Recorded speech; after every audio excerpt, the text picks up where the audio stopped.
Grabación número 56, Introducción al Evangelio según San Mateo, de la Universidad de Navarra. El Evangelio según San Mateo es el primer libro del Nuevo Testamento. El Antiguo Testamento, que narra la formación y el desarrollo del pueblo de Dios, concluye, según el orden de los manuscritos cristianos, con los libros de los profetas, cuyos anuncios están a la espera de su cumplimiento.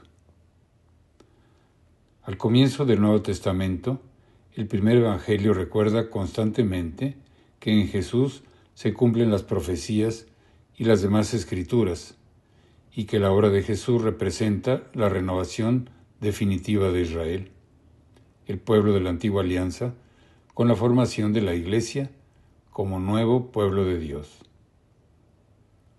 Así el Evangelio muestra que el cristianismo hunde sus raíces en el pueblo judío, aunque al mismo tiempo tiene una dimensión universal. El Evangelio de San Mateo gozó de gran autoridad desde su composición. Fue ya conocido y usado por los documentos cristianos que conservamos de fines del siglo I. La Didache, escrita entre los años 80 y 100. La Carta a los Corintios I, del Papa San Clemente Romano, entre el 92 y el 101. La llamada Epístola de Bernabé, entre el 96 y el 98. Las cartas de San Ignacio, mártir de Antioquía, muerto hacia el 107 o 114. Los escritos de San Policarpo, muerto en el 156, etc. Su influencia fue más allá del occidente cristiano. Eusebio de Cesarea dice que Panteno, del 150 al 216, maestro de Clemente de Alejandría, fue a la India y descubrió que ahí conocían el Evangelio de Mateo, porque lo había llevado el apóstol Bernabé. Los padres más antiguos lo citan con frecuencia, y otros, como Orígenes, San Hilario de Poitiers, San Jerónimo, etc., lo comentan sistemáticamente. Algunos, como San Juan Crisóstomo o Cromacio de Aquileia, dedican una larga serie de homilías a glosar todo el texto. Más habituales son las homilías sobre diversos pasajes de autores como San León Magno, San Máximo de Turín, San Pedro Crisólogo, San Gregorio el Grande, etc. Hay que anotar también los tratados sobre la oración de San Cipriano, Orígenes o Tertuliano, a propósito del Padre Nuestro, o la explicación de este texto por San Agustín dentro del discurso de la montaña de Sermone Domini in Monte. Lo mismo vale para épocas posteriores, donde encontramos comentarios de grandes doctores como Santo Tomás de Aquino, o preciosos tratados como la exposición del Padre Nuestro que realiza Santa Teresa en su obra Camino de Perfección. No en vano, por su riqueza, se ha llamado a este Evangelio el Evangelio del Catequista. Antiguos testimonios aseguran que San Mateo fue el primero que puso por escrito el Evangelio de Jesucristo. Del siglo II es el testimonio de Papías, obispo de Hierápolis, que dice: Mateo dispuso los discursos del Señor en la lengua de los hebreos, y cada uno los interpretó como pudo.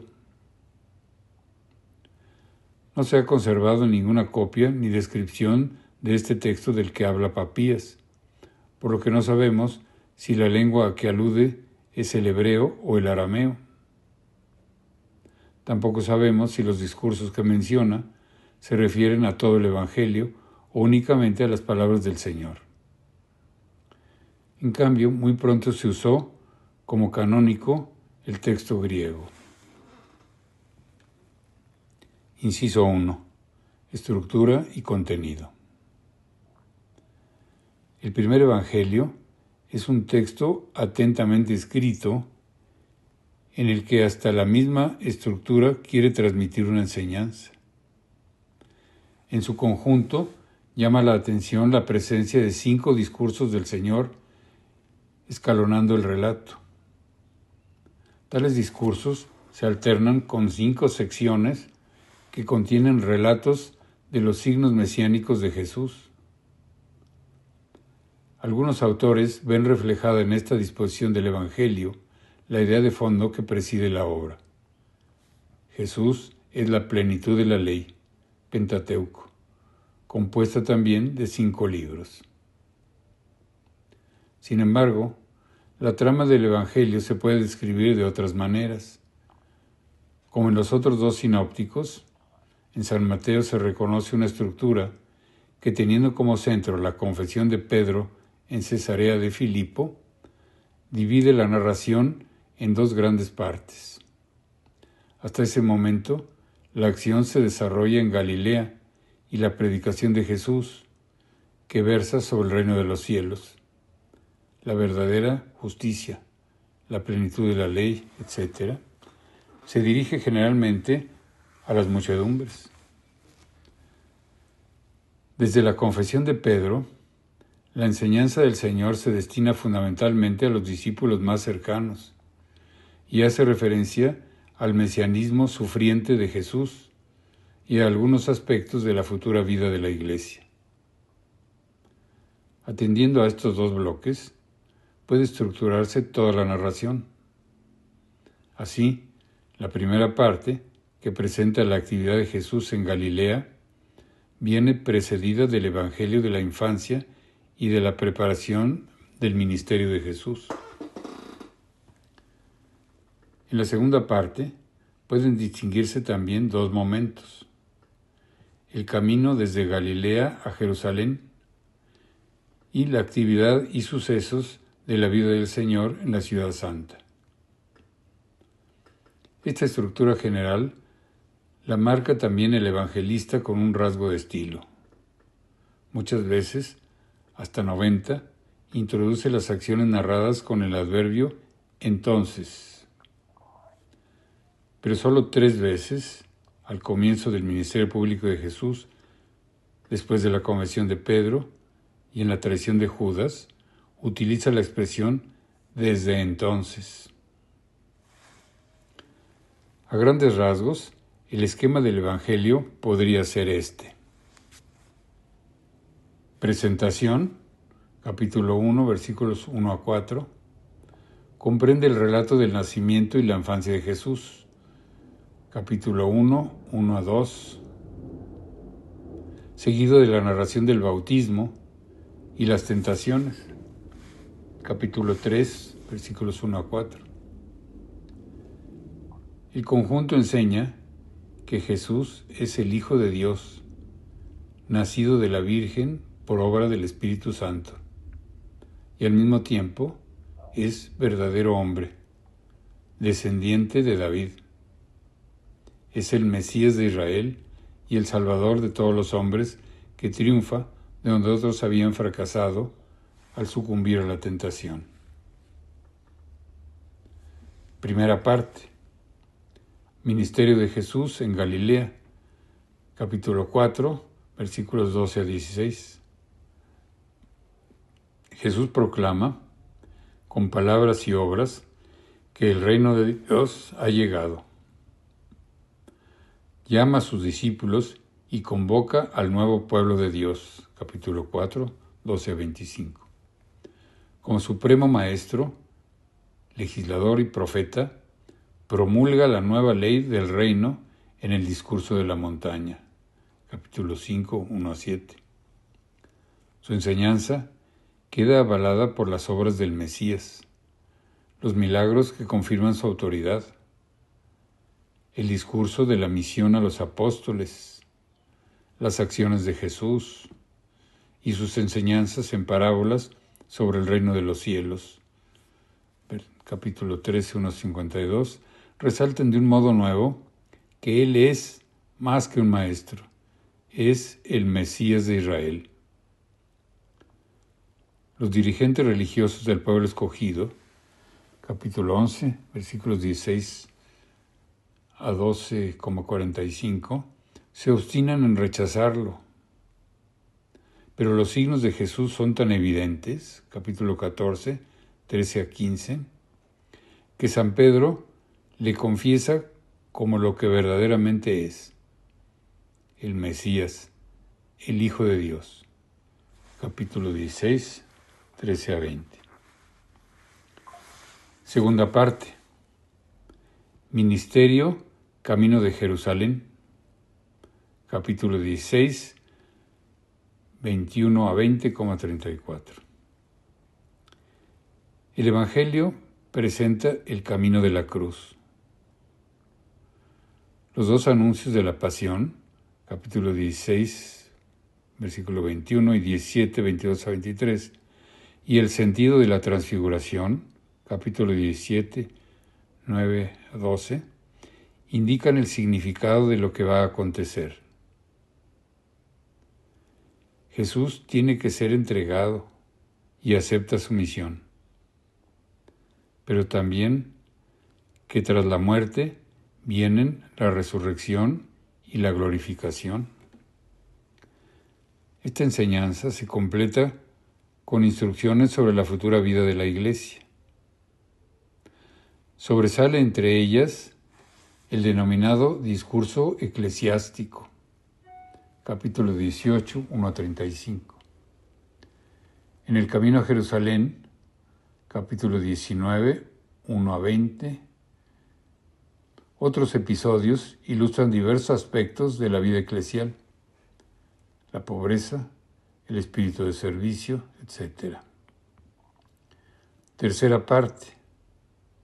Ministerio de Jesús en Jerusalén. Capítulo 21, versículos 1 al 28. Comienza con la manifestación mesiánica de Cristo y la purificación del templo. Capítulo 21, 1 a 22. Y sigue con las controversias de Jesús con los judíos. Capítulo 21, 21 a 23,39. Un motivo de fondo une estos episodios.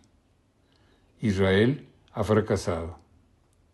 No ha sido capaz de corresponder al don de Dios, y por eso Dios fundará un nuevo pueblo que dé frutos.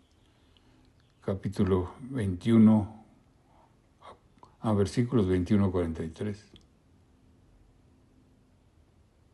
No, capítulo 21, versículo 43. El llamado discurso escatológico completa la enseñanza de Jesús a sus discípulos, capítulo 24, versículos 1 a 25. Con sus palabras exhorta a la vigilancia, porque la fidelidad al don de Dios siempre se tiene que manifestar en obras. La narración cobra especial intensidad cuando se detiene en el último día de la vida de Jesús, su ofrecimiento a la voluntad del Padre, capítulo 26, versículos 26 a 46. Su prendimiento, proceso y condena, capítulo 26, 47 a 27,31. Su muerte, capítulo 27, versículos 32 a 66. Y su resurrección, capítulo 28, versículos 1 al 20. El relato destaca la entrega serena de Jesús a la misión de siervo del Señor y el rechazo de Israel a los planes de Dios. Los designios de Dios se cumplen en la muerte de Jesús, pero también en su resurrección. Con ella y con el mandato apostólico se inicia una nueva etapa. Jesús, el Señor resucitado, permanece en la Iglesia. Las puertas del cielo se han abierto y hay que anunciar este mensaje de salvación a todos los hombres. Capítulo 28, versículos 16 al 20. Inciso 2. Composición y marco histórico. Autor y circunstancias de composición. La atribución a Mateo de este primer evangelio aparece en todos los documentos antiguos. Encuentra además una cierta confirmación en el mismo evangelio, pues es el único que recoge el nombre de Mateo para designar al publicano a quien llama el Señor en los inicios de la vida pública, y que coincide con el Mateo que se nombra en las listas de los 12. San Lucas dice que era llamado también Leví, y San Marcos, Leví el de Alfeo. Su lectura permite pensar que tanto su autor como sus destinatarios inmediatos eran judíos convertidos al cristianismo. En efecto, aunque el autor evita vulgarismos y busca una buena expresión griega, se descubren en su escrito muchas formas de decir de cuño palestinense, que solo usa este evangelio. Reino de los cielos, Padre celestial, ciudad santa, casa de Israel, la carne y la sangre, atar y desatar, etc. Además, el autor alude mucho más que los otros sinópticos a costumbres judías, la ofrenda sobre el altar, el comportamiento de los sacerdotes en sábado, el uso de las filacterias, etc. Todo esto hace pensar que los destinatarios primeros del Evangelio son cristianos procedentes del judaísmo, para quienes las enseñanzas de la ley siguen vigentes, aunque entendidas a la luz de la nueva ley de Cristo. Sin embargo, esta circunstancia no merma el horizonte universal del Evangelio. El mandato final de hacer discípulos en todos los pueblos, la caracterización de los cristianos como la sal de la tierra o la luz del mundo, y el talante catequético y clarificador del Evangelio así lo hacen entrever. A veces se ha apuntado que el evangelista es un hombre que se ha aplicado a sí mismo el consejo del Señor recogido en Mateo 13:52. Todo escriba instruido en el reino de los cielos es como un hombre, amo de su casa, que saca de su tesoro cosas nuevas y cosas antiguas.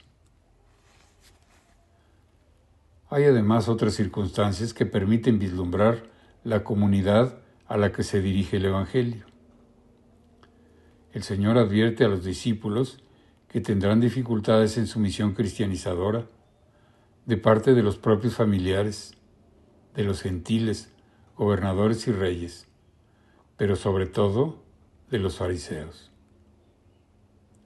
Es fácil ver que las controversias de Jesús con escribas y fariseos miran tanto al momento en que se produjeron como al tiempo posterior de la Iglesia. Esto se puede percibir de manera particular en la actualización que hace el Evangelio de una frase de Oseas, que repite el Señor 2 veces: misericordia quiero y no sacrificio.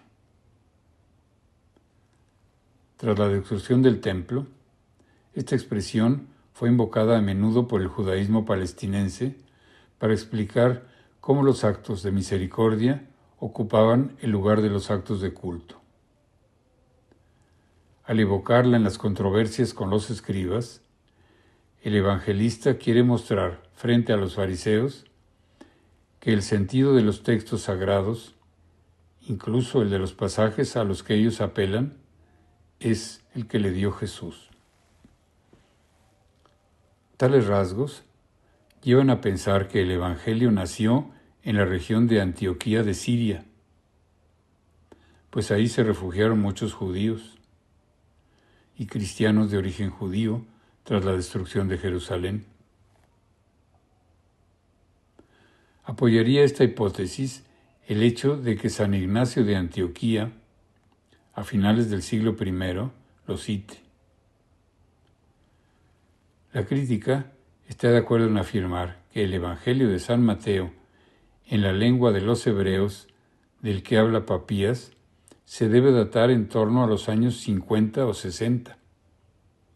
La versión griega, que es la canónica, podría citarse unas 2 décadas más tarde.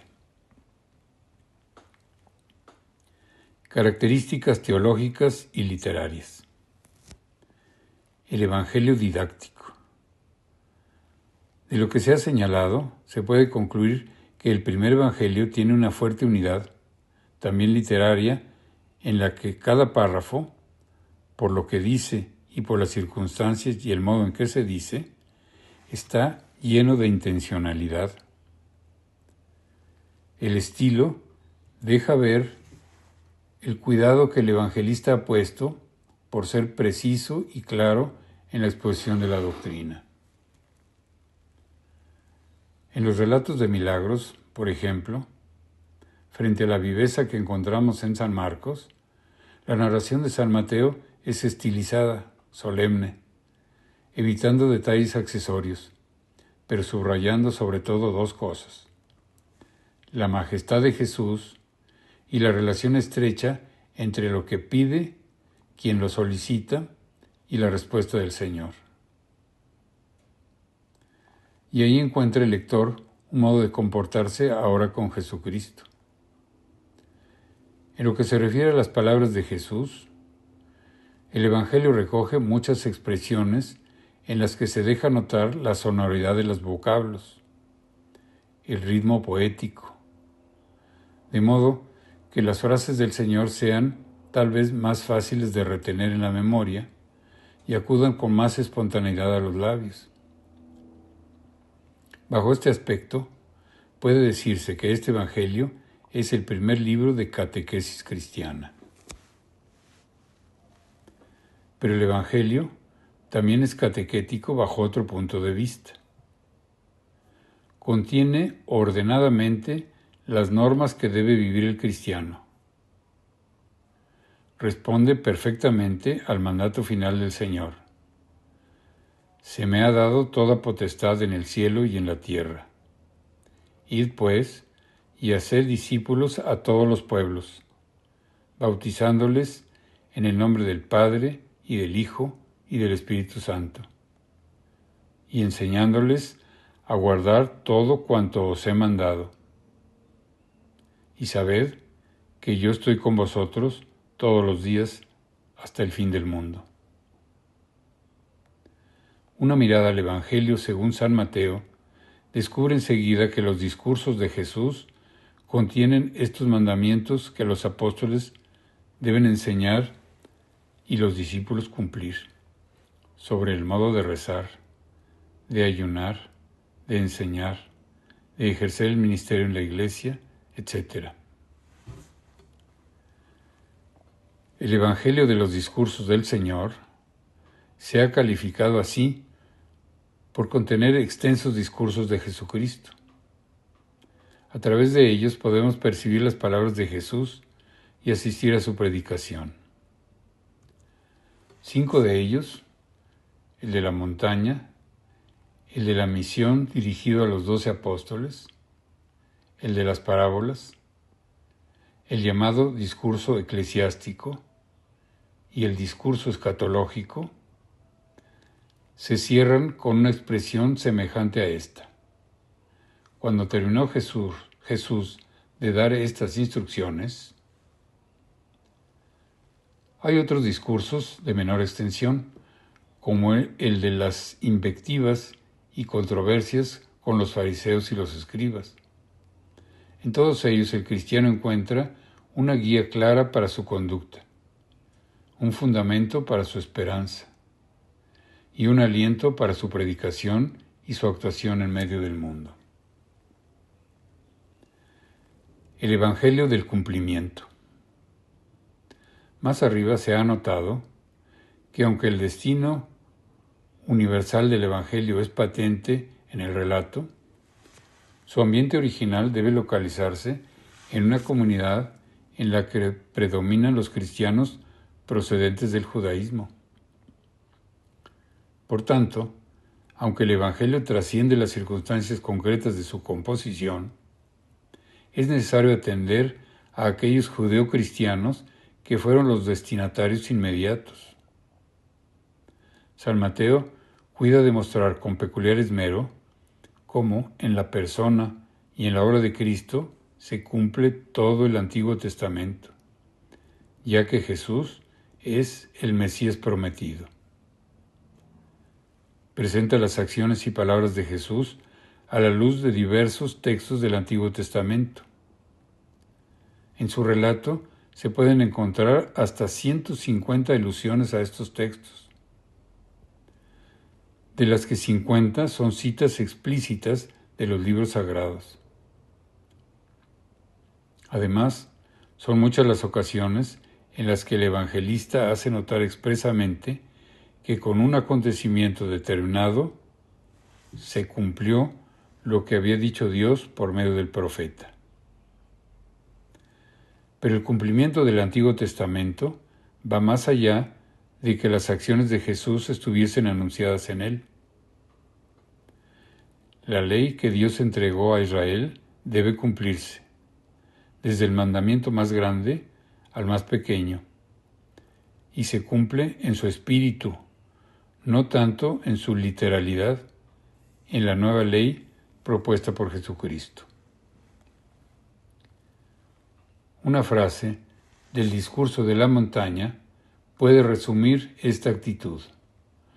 No penséis que he venido a abolir la ley o los profetas. No he venido a abolirlos, sino a darles su plenitud. Inciso 3. Enseñanza. Es claro que en la enseñanza primera de los 4 evangelios es sobre Jesucristo y sobre su obra. Leí mal, repito. Es claro que la enseñanza primera de los 4 evangelios es sobre Jesucristo y sobre su obra. Las acciones y las palabras de Jesús y de las diversas personas que se acercan a Él acaban por revelar quién es verdaderamente y el alcance para la salvación de los hombres de cuanto hace y dice. De los apóstoles, enviados por Cristo, nos llega ese caudal de doctrina, pero cada evangelista ha subrayado unos aspectos particulares. Si hubiera que condensar en breves trazos la enseñanza del Evangelio de San Mateo, podría hacerse en torno a 2 nociones: la persona de Jesucristo y la iglesia fundada por Él.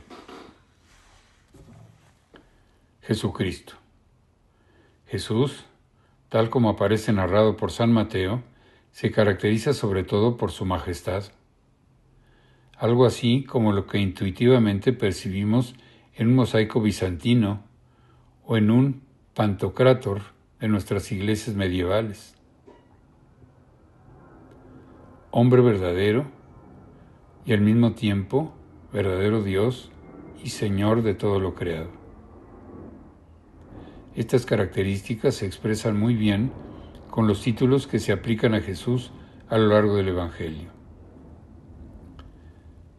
Jesús es, antes que nada, el Hijo de Dios. Desde la concepción de Jesús, por obra del Espíritu Santo, hasta la fórmula trinitaria del bautismo al final, San Mateo afirma e insiste en que Jesús, el Cristo, es el Hijo de Dios.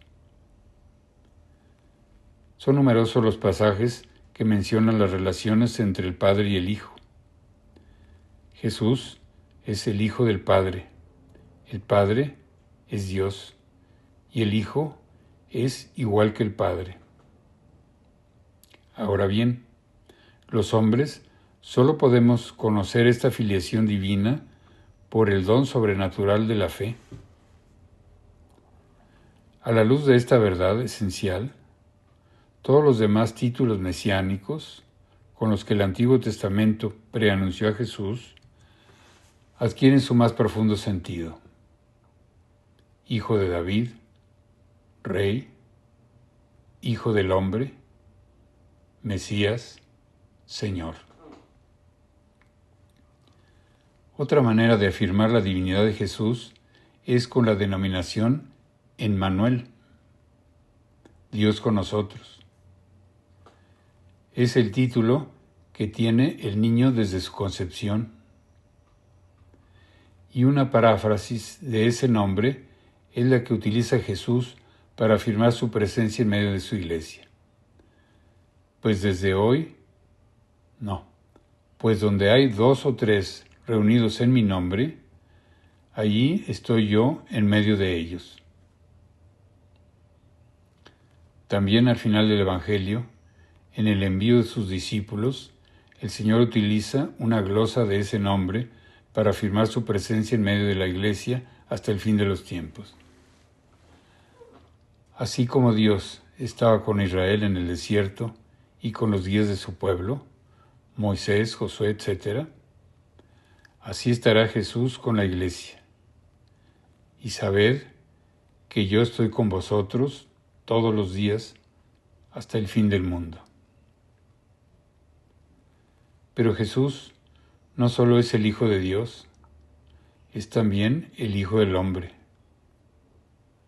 Jesús se denomina así a lo largo del Evangelio, aunque sobre todo muestra con sus obras que su caminar terreno fue el del siervo del Señor humilde, profetizado por Isaías, que con sus palabras y sus milagros cumple el designio salvador de Dios sobre los hombres.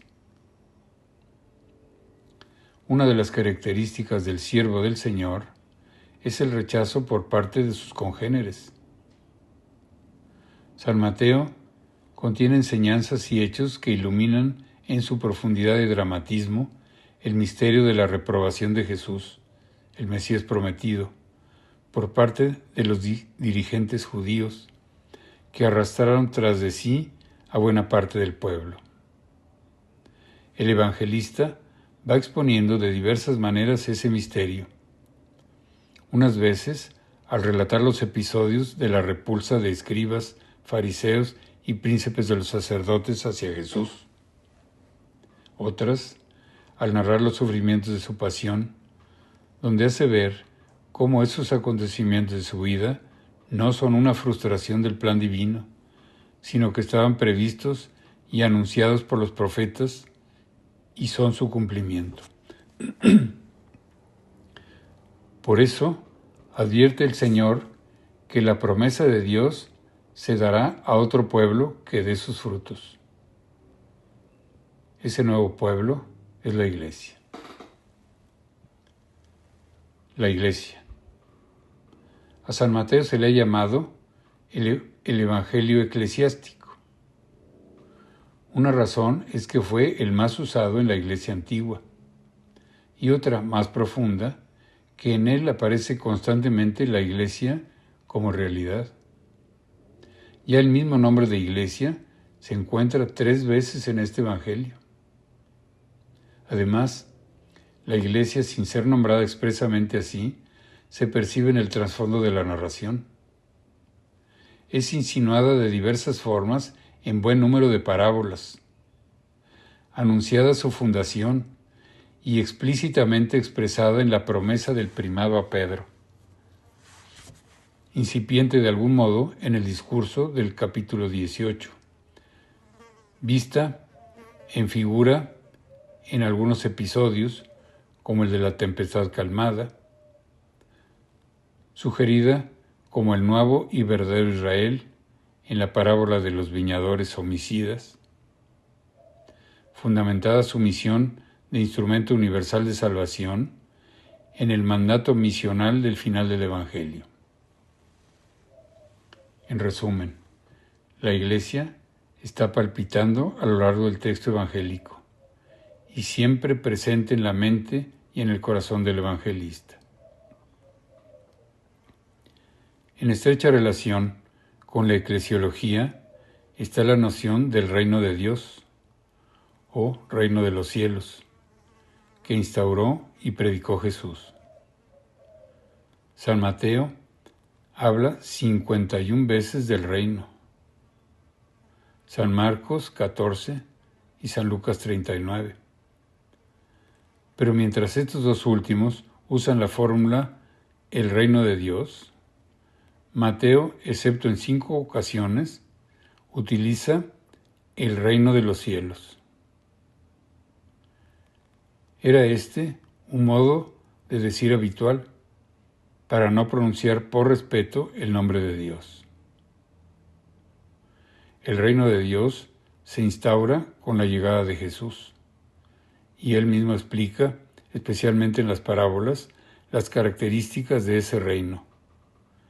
Estos aspectos son resaltados por el primer evangelio, llamado también por ello el Evangelio del Reino. Fin de la grabación 56.